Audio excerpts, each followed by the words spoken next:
A very popular question that I had coming up in the past on my blog sharing was if converts to Judaism or Baalei Teshuva are able to join a chassidic movement. Not only a chassidic movement, but let's say also something Litvish. And I have to say here, before I start, I have to say two things. First of all, especially the Baalei Teshuva movement in Israel is very different from what you know from the United States. Once you come here, like let's say to Yeshiva, Esh, or Sameach, Mir, whatever you like, you will see the difference. The difference, well, between Israelis doing Teshuva and let's say Americans or Brits or Australians doing Teshuva. So there is a huge difference. Maybe you don't see it right away, but I saw it. I don't know. I can't explain it, but okay, I can tell you that much. I always prefer Israeli Baalei Teshuva because they are not so obsessed sometimes. Okay. The second thing I want to say is when I speak about converts, I'm referring to Orthodox converts to Judaism. As you know, Reform converts are not halachically Jewish. As a matter of fact, they are not Jewish at all. So when I'm talking here, I'm talking about Orthodox converts, or who underwent an Orthodox Beit Din. So I don't know how it is in America with, let's say, Satmar, Williamsburg, Kiryat Yoel, but in Israel, you should, as a Baalei Teshuva, or especially now coming to the converts first, you should be aware of the fact, if you are a convert and you underwent an Orthodox Beit Din, either abroad, an accepted Orthodox Beit Din abroad, or in Israel, like, let's say with the Rabbanut, the chief rabbinate, you have to be aware of the fact that if you want to join certain Hasidic group, not all Hasidic groups take outsiders, but let's say you want to join a group and the group accepts outsiders. So they may ask you, or they probably do ask you, to undergo another Beit Din in their view. Let's say you want to join Satmar here in Jerusalem. It doesn't matter if you go to, there are two Satmar groups with two different rabbis, one in Geula and one in Mea Shearim, but never mind, or you want to join Toldot Aaron, or Toldot Avram Yitzchak, or whatever. So they will ask you, before you get accepted, to undergo a Beit Din or another conversion course with the Edah Haredit. I'm not explaining the Edah Haredit now. I hope that you basically know what I mean. If not, so you can Google. So they will ask you to go to the Edah Haredit and have another conversion, because the groups don't accept only a conversion certificate by the Israeli chief rabbinate. Even if you go to Belz, I can imagine that Belz is also asking you, if you want to become a member, to undergo another Beit Din like in Belz. Belz will not ask you to go to the Edah Haredit because they are not part of the Edah Haredit. But you don't necessarily have to become a member, an accepted member. You can also choose a different version called Shomer or Shomeret Minhag. So this means you are not an official member of this group, but you keep their customs.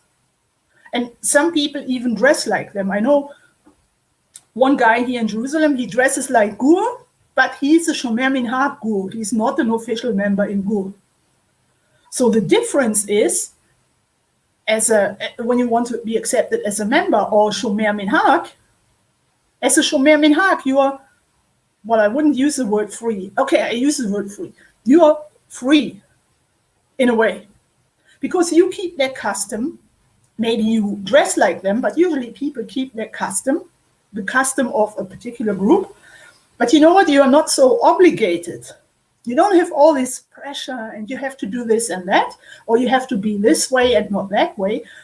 But you can, you have a free life, so to speak, a free Torah life. You don't depend so much on the Rebbe or certain takanot of the group. So you can have your own life. You can do their minhagim.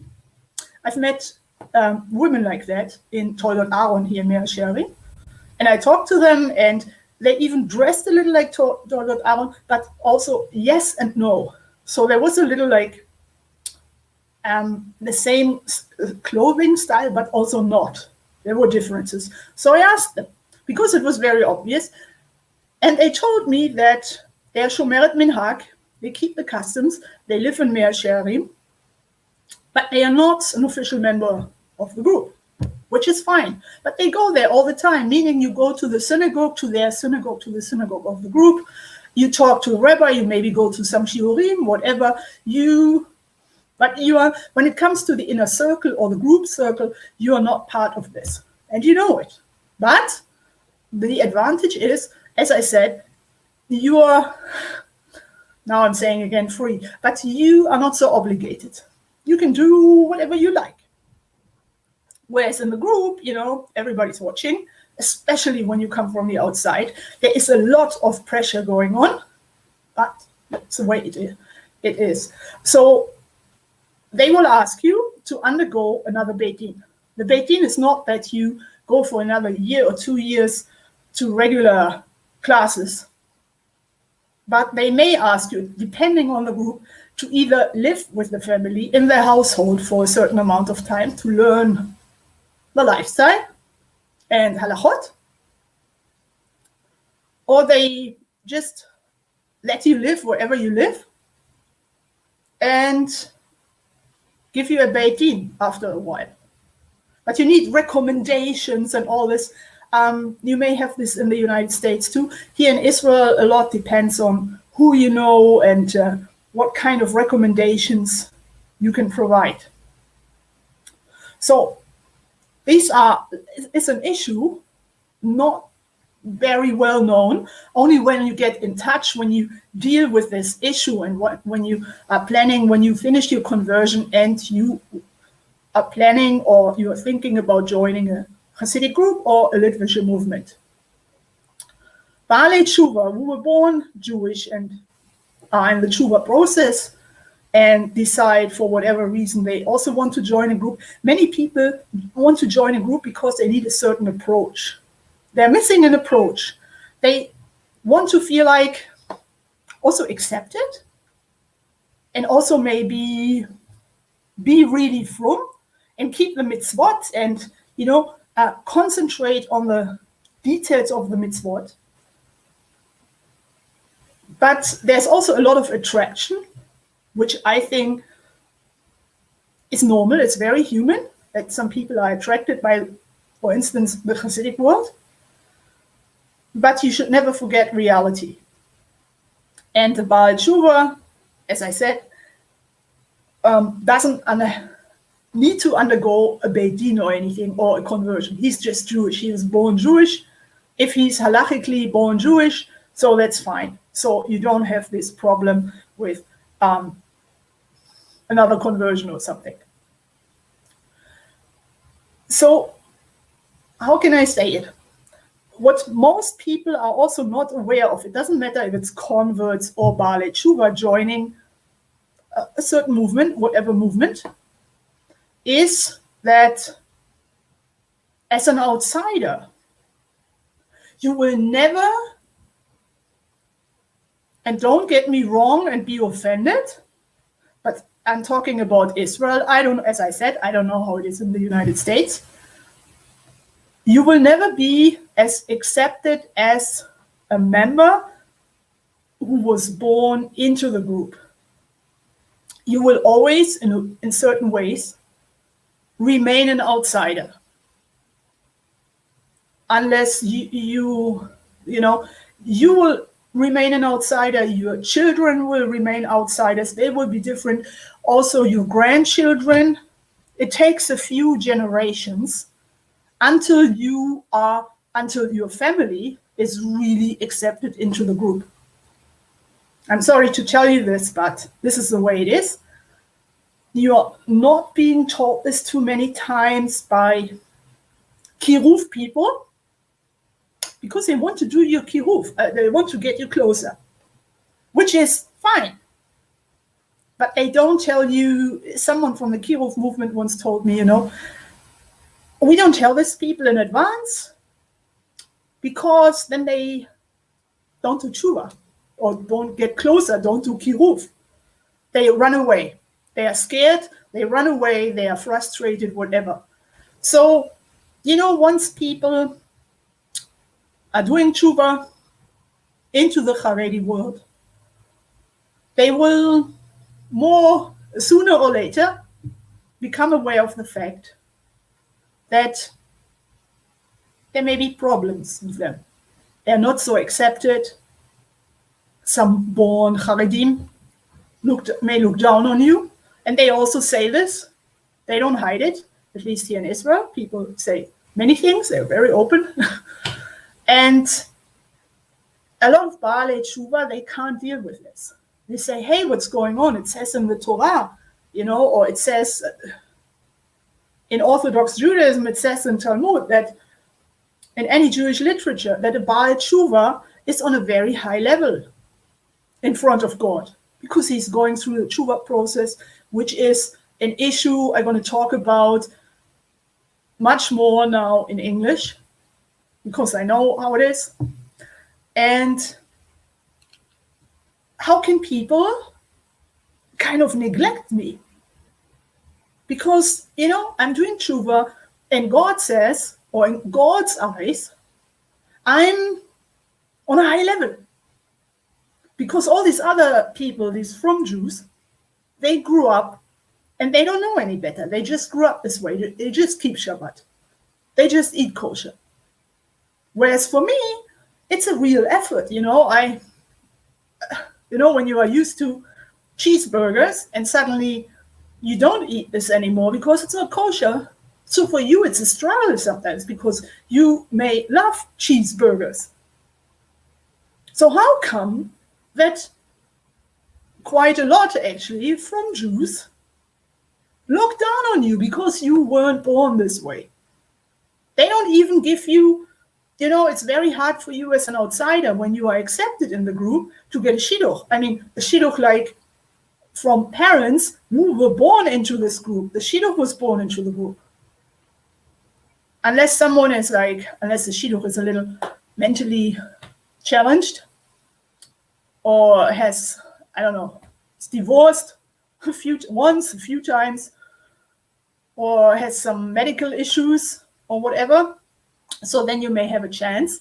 But as a newcomer into the group, you will not get shidduch, a normal shidduch, even a good shidduch, what they call a good shidduch, who was born into the group. So you may get a match with someone else outsider, or someone with certain problems, as you know, and you have to be aware of these facts. And I've met a lot of people, they did tshuva, they went to Esher Torah and whatever, and they didn't necessarily join a chassidic group, but they went to, Litvische movements, whatever. And they were frustrated after a while, because people, as I said, are not always nice. And it's an emotional issue. There's also a lot of, as I said, there's a lot of pressure involved. People expect a lot from you because you are new.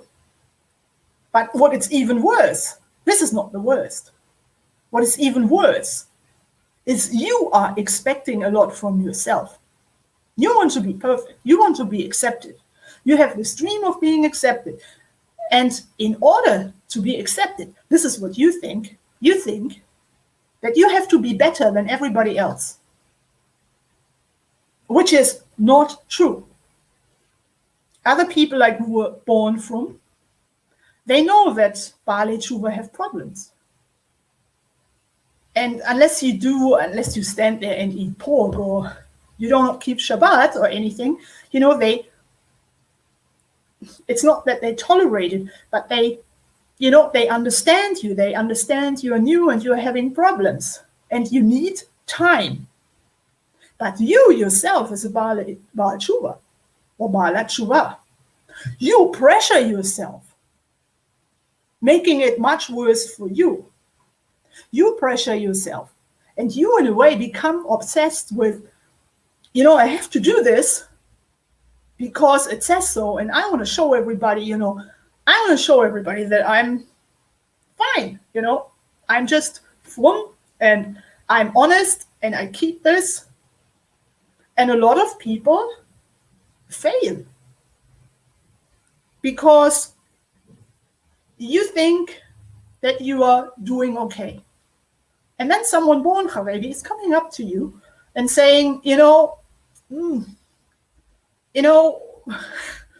not born into here. What do you have to say? Look at you. You're not one of us. You will never be one of us because you were not born into this. And this is what some people will tell you, and you can't get away from it. I promise you can't get away from it because this is the way it is. People are people. And it drags you down. It's, you think you are great and you are making an effort. And then someone is coming up and you think, who is this? Do I need this? So it's not that you doubt God or that you doubt religion or Torah. It's that you're getting frustrated with people. And this is exactly what happened to me years ago. I didn't hate God. I didn't hate Torah.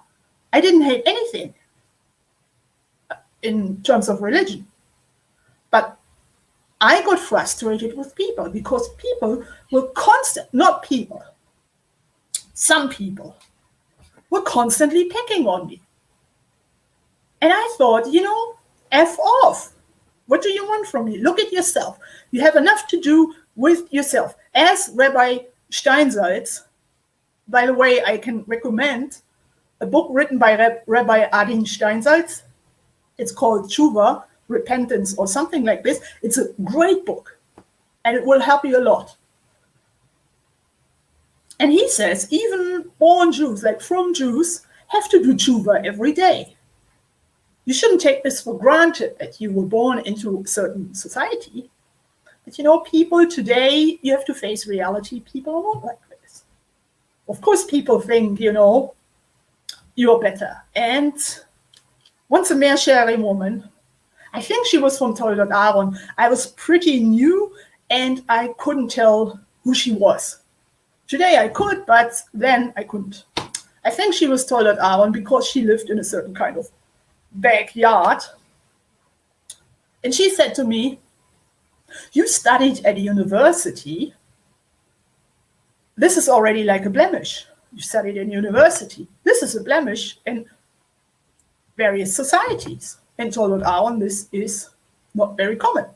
Most people don't even know what a university is. I'm sure the Rebbe knows what a university is, and the Rebbe, but ordinary chassidim, they don't know what a university is. They just see men and women studying together. That's it.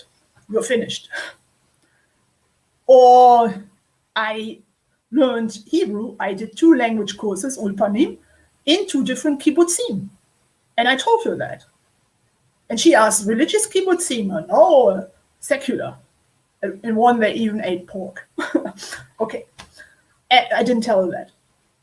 But this was, when you have such a background, you're already, that's a kind of blemish. And people are very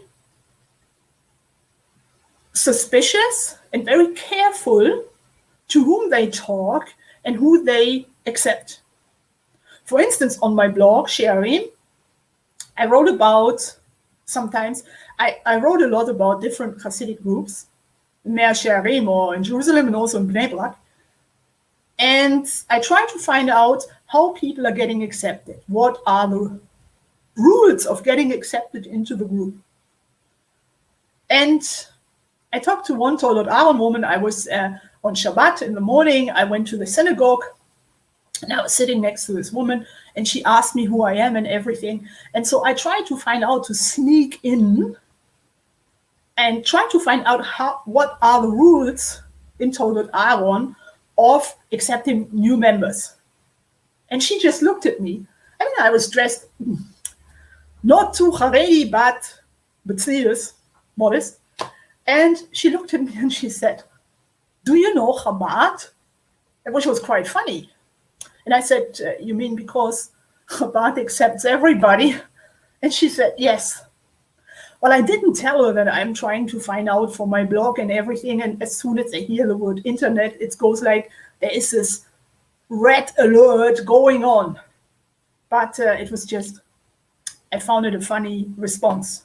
So just a second, I'm having here in the chat, I'm having someone, why are some Hasidic Jews communicating in Yiddish, although Hebrew is the language of the holy books? I have to say that not all Hasidic groups speak or use Yiddish, excuse me.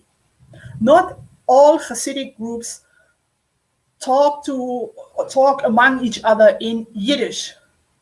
There are also Hasidic groups where Hebrew is very common. But to answer your question, Hebrew is considered as the holy tongue. And when you talk to people in Mea Shearim, they don't even, when you talk to them in Hebrew, they don't even use the word Ivrit like Hebrew. They don't use it. They don't say, "I speak Hebrew," or "I'm using Hebrew," or "I'm saying this in Hebrew." They say Lashon HaKodesh, which means the holy tongue. So when they talk to you or something, so they say, I'm not really using Lashon HaKodesh. The Haredi world also, in Israel, many things work with codes. The army has its own codes. The police has its own codes. All different kinds of parts of society have codes. People in Tel Aviv have their codes. Their certain words they identify each other with. And also the Haredi world and the yeshiva world works with codes, and Lashon HaKodesh is one of them. The books are in Hebrew. That's true. That's different. The holy books are in Hebrew because it's the holy language. So they are reading this in Hebrew. This is very normal. But those who use Yiddish, and I can tell you that, for instance, Satmar here in Jerusalem, they use, not among each other, they speak Yiddish. But, you have to be part of society somehow. You have to go to the bank, you have to go to the post office, you have to go to ministries. So, of course, they speak Hebrew. And they don't say, I don't use Lashon HaKodesh, I talk to you in Yiddish now. Israelis wouldn't really understand this. But when you have Satmar, for instance, from the United States, also visiting here in Jerusalem, I met a few, they insist of either speaking in English or in Yiddish. They don't, I'm sure that some, maybe not everybody, knows Hebrew, but I met two women at different Hasidic tishes, and I said, "Where are you from?" And they told me, New York and everything, and they said, "I'm going to talk to you in English. Don't use anything else. Don't talk to me in Hebrew." So you have all kinds of, you always have to deal with very different kinds of people. And it can be, for a Baalei Teshuva, it can be very stressful. You're joining a new world. You have to get adjusted. And then there are people, who start picking on you. This is not right, and that is not right, and you're getting frustrated. On the other hand, you're putting all this pressure onto yourself, and you're even being more frustrated because you expect a lot from yourself. And many times your soul, I call it your soul, cannot follow. Your body is doing it, but your mind is somewhere else. It can't follow. Not everybody is made, even if he wants to, but not everybody is made to join the Hasidic world or the Haredi world. Even born Haredim, not everybody there is happy with his society. He wants out, but he's staying for different reasons. Others leave. But not everybody is made for this. And I came to the conclusion, and I'm very happy with my decision, that I am not made for the Haredi world. What I was missing was a kind of creativity. I'm very creative. And this I could not live in the Haredi world. It's very hard to do this, and even if you do this, you are kind of strange, like weird. It depends how you do it, and maybe you could do it in secret. I don't know, you can hide it. But I don't know, I was missing a lot of creativity. And I just came to the conclusion that I'm not made for this. I hate pressure. I hate when people watch me, how I behave. I mean, I do whatever I want. I say whatever I want. If people like it or not, I say whatever I want. In this respect, I'm very Israeli. And I also can't follow just one Rebbe. You know, I have my own opinions. And a Vishnitzer Chassid once said to me, you know, this is why he is a member of a Hasidic group, because he listens to his Rebbe. And I don't. So he said, this is the reason why you can't be a member of a group. And this is the reason why you are not a member of a Hasidic group. So you have to follow people, but it's very hard for a Baalei Teshuva or for a convert. You work so hard and you expect a lot from you. And some people, I know people, they became half psychos with fulfilling all the mitzvot and doing this and doing that and saying this and not that and totally behaving and from and everything. And they just freaked out. They didn't get that they are not accepted on the same level as someone born into the group. And that's reality. After a few generations, you are probably one of them, but not now. It takes a few generations usually. Like Satmar in New York, when the Satmar Rebbe came from Hungary, or I think he was in Switzerland afterwards, and after the war, he lived in Israel for 1 year. Many people don't know this, but the Satmar Rebbe, Yoel Teitelbaum, he actually lived in Israel for 1 year before he moved on to New York. And when he got to New York, and he had to found Satmar anew. And people joining him in New York were from Eastern Europe, most of them survivors. But the actual Satmar group, what he had in Satu Mare, in Satmar, in Hungary, they were all killed in the Holocaust. So he had to rebuild his group in New York. And people joining were not Satmar. They were all kinds of religious Jews. But today, I guess that no one in Satmar wants to hear this anymore. Everybody's like, oh, I was born into this group. And yeah, like the grandchildren and great-grandchildren, of course.